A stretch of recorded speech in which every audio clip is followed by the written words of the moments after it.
Monsieur Trump, écoutez bien. Quand un président africain est renversé, vous appelez cela une révolution. Quand un président latino-américain est capturé, vous appelez cela une opération. Mais quand vos intérêts sont menacés, vous appelez cela la démocratie. Deux poids, deux mesures.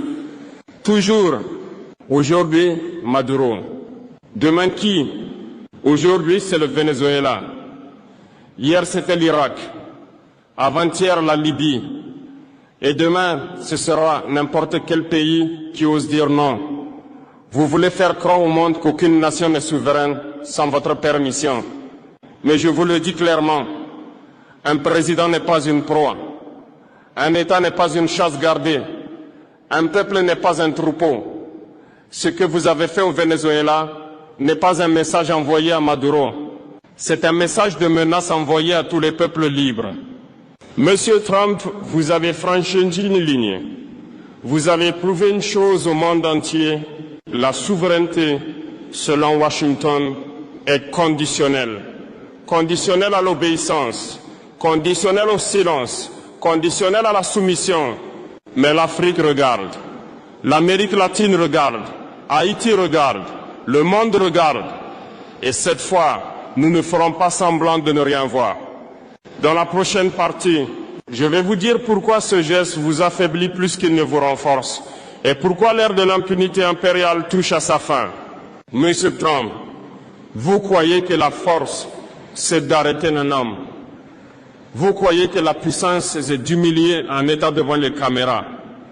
Vous vous trompez. La vraie force, c'est d'être respecté sans menace. Et aujourd'hui, les États-Unis ne font plus peur. Ils inspirent la méfiance. Vous avez confondu autorité et intimidation. Arrêter un président étranger, ce n'est pas gouverner le monde, c'est lui dire « nous n'avons plus d'arguments, alors nous utilisons la force ». C'est l'aveu d'un empire qui n'arrive plus à convaincre.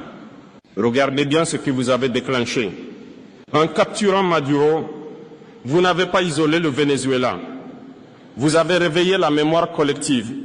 La mémoire de l'Amérique latine, la mémoire de l'Afrique, la mémoire d'Haïti, la mémoire de tous les peuples qui savent ce que signifie l'ingérence, le chantage, la punition. Monsieur Trump, l'histoire ne vous obéit pas. Vous pensez écrire l'histoire avec des sanctions, des drones et des menaces. Mais l'histoire, elle ne se soumet jamais longtemps.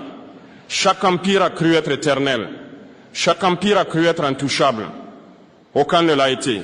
Votre message est clair et il est dangereux. Votre message dit ceci: si vous ne coopérez pas, vous serez punis. Mais ce message produit l'effet inverse. Il pousse le peuple à chercher des alternatives, à se détacher de vos systèmes, à construire sans vous. Vous avez perdu l'arme la plus puissante, la légitimité. Sans légitimité, la force devient brutalité. Sans respect, la puissance devient peur.